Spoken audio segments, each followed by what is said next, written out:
A'udzu billahi minasyaitonir rajim. Bismillahirrahmanirrahim. Insyaallah kita pada kali ini akan memulai kajian kita tentang masalah kitab Jurmiyah. Rabbi shrah li sadri wa yassir li amri wahlul 'uqdatam min lisani yafqahu qawli.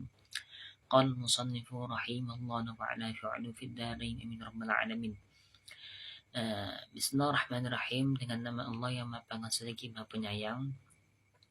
Babul kalami, bermula ini itu bab kalam, pada menyatakan kalam. Al-kalam wal lafdhul murakkabu fi bil wada'i. Bermula kalam, dianya kalam itu satu lafaz yang tersusun lagi berfaedah dengan sebab dikasatkan bil wada'i. Jadi pengertian kalam itu ialah sebuah perkataan orang Arab ataupun orang yang ajnabi. Karena kalam itu yaitu berupa lafaz lagi murakab tersusun kalimatnya dan juga berfaedah dengan sebab dikasatkan. Jadi contoh kita katakan si Z berdiri. Ketika kita mengatakan si Z berdiri, maka itu sudah dikatakan sebagai kalam. Kenapa? Karena udah yang pertama Z satu lafaz, berdiri satu lafaz, maka digabungkan menjadi dua lafaz. Sedangkan mufid berfaedah untuk orang yang mendengar. Bil wada'i, dengan sebab dikasatkan, kita mengkasatkan perkataan itu dengan sadar. Akan tetapi kalau dalam kitab Syekh Khalid ataupun Abi Najah itu kalimat bil wada'i terbagi dua. Ada yang secara ada dengan sebab dikasatkan, ada dengan berbahasa Arab. Kalau dengan berbahasa Arab berarti perkataan orang ajnabi yang selain Arab tidak termasuk.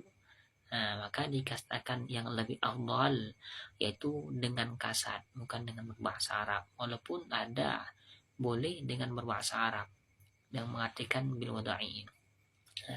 Wa aqsamu, salah satu dan bermula pembagiannya kalam, salah satu itu 3 ataupun kalimat. Yang pertama isim, ismun, wa fi'lun, mana-mana 3. Yang pertama isim, wa fi'lun dan fi'il dan huruf ya ahli makna yang datangnya huruf makna bagi makna. Jadi pembagian kalam itu ada 3, isim, fi'il dan huruf yang datang bagi makna. Kita pahamkan sedikit saja. Isim itu ialah itu kata benda ataupun kata sifat. Fi'il itu merupakan kata kerja, huruf itu merupakan kata bantu yang mempunyai makna. Fal ismu yu'rafu bil khamdi wa tanwini wa dukhul alif wal lam bil khamdi. Maka bermula isim, yu'rafu itu dikenalkan akannya isim, bil khamdi dengan khafat, wa tanwini dan tanwin, wa dukhulil alifi wal lami dan dengan masuk alif dan lam, huruf al khamdi dan huruf khafat. Wahya, dan bermula dengan huruf khafat itu min dan ila dan an dan a'da dan fi dan ruba dan ba, kaf dan lam. Huruf al-qasami dan huruf qasam. Wahya, dan bermula dengan huruf qasam itu waw dan ba dan ta. Nah, jadi kita pahami ini merupakan tanda-tanda isim itu ada 4 kalau dalam kita Ajurumiyah. Yang pertama yaitu khafat. Khafat ini berarti secara asalnya itu harakat kasrah. Asalnya harakat kasrah, walaupun nanti ada naib, ada ganti daripada kasrah. Contoh kita katakan fi zaidin. Zaidin itu merupakan khafat. Wa tanwini dan masuk tanwin.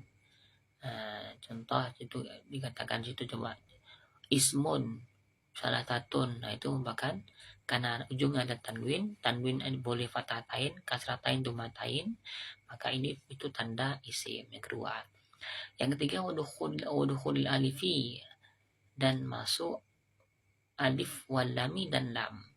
Contoh al-kalamu, katanya kalamu, jadi al-kalamu maka menjadi isim karena tandanya ada alif lam, alif lam. Huruf khamdi itu huruf khafat. Huruf khafat itu yaitu kita katakan huruf jar. Kalau di sini huruf jarna itu yang mudah, yang sering muncul di kitab, yaitu min ila an ala fi ruba badan kaf dan lam dan huruf qasam.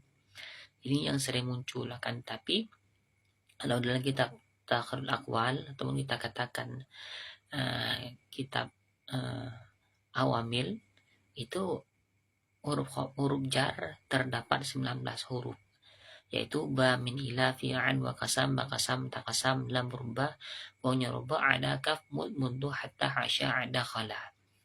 Nah itu katanya. Jadi yang selanjutnya wal fi'lu dan fi'il. Yu'rafu dan bermakna fi'il, yu'rafu itu dikenalkan akan fi'il dengan qad dan sin dan safa dan ta ta'nis dan sakin. Dengan qad dan sin dan safa dan ta ta'nis dan sakin. Wal harfu dan huruf itu sesuatu yang tidak sah beserta sesuatu oleh dalil isim dan tidak oleh dalil fi'il. Berarti kita ketahui tanda-tanda fi'il itu ada 4, qad, sin, saufa dan ta ta'nin sakin. Kita buat contoh qad, yaitu qad qamatis sholatu. Qad berarti qamat itu merupakan fi'il. Sin contoh di juz 2 Al-Qur'annya sayaqulu subha, sayaqulu. Asal katanya yaqulu masuk sin, maka itu menjadi sayaqulu, itu merupakan fi'il di depan sin. Saufa, kalla sawfa ta'lamun, thumma kalla sawfa ta'lamun. Nah, kan ada sawfa, maka ta'lamuna merupakan itu fi'il mudhari. Dan ta'nis sakin, sakin contoh fa'alat, qa'adat, ataupun qamat. Yang keempat ta'nis, ada ta'nis itu merupakan tanda fi'il. Sedangkan huruf yaitu yang tidak masuk pada isim dan tidak masuk pada fi'il, itu merupakan huruf semua. Seperti contoh hal, fi, dan lam. Hal itu masuk pada, seperti hal, fi, dan lam. Kita bilangan hal itu masuk pada isim dan masuk pada fi'il. Sedangkan fi ini hanya terkhusus masuk pada kalimat isim. Sedangkan lam terkhusus hanya masuk pada kalimat fi'il. Hal masuk pada kalimat isim dan fi'il, sedangkan fi huruf jar masuk pada kalimat isim saja, dan lam merupakan hanya masuk terkhusus pada kalimat fi'il saja. Mungkin dapat kita ambil kesimpulan, kalam yaitu berupa lafaz yang tersusun dengan berfaedah dengan sebut kasarkan. Contoh qama zaidun, berdirilah si Zaid ataupun si Zaid berdiri. Sedangkan pembagian kalam ada 3, isim, fi'il, dan huruf. Isim itu merupakan kata benda, fi'il itu merupakan kata kerja, huruf itu merupakan kata bantu. Tanda-tanda isim ada 4, yaitu nun khafat, tanwin, masuk alif dan lam, dan huruf khafat. Sedangkan fi'il, tanda fi'il itu ada 4 juga, qad, sin, saufa, dan ta'atan yang sakin. Dan terakhir huruf itu yang tidak termasuk pada isim dan tidak termasuk pada huruf pada fi'il, maka itu dinamakan huruf. Mungkin ini dapat kita sampaikan untuk bab pertama. Insyaallah akan lanjutkan bab selanjutnya di sesi yang selanjutnya. Akan cepat, akan gabus lebih cepat lebih bagus. Wabillahi taufiq wal hidayah. Assalamualaikum warahmatullahi wabarakatuh.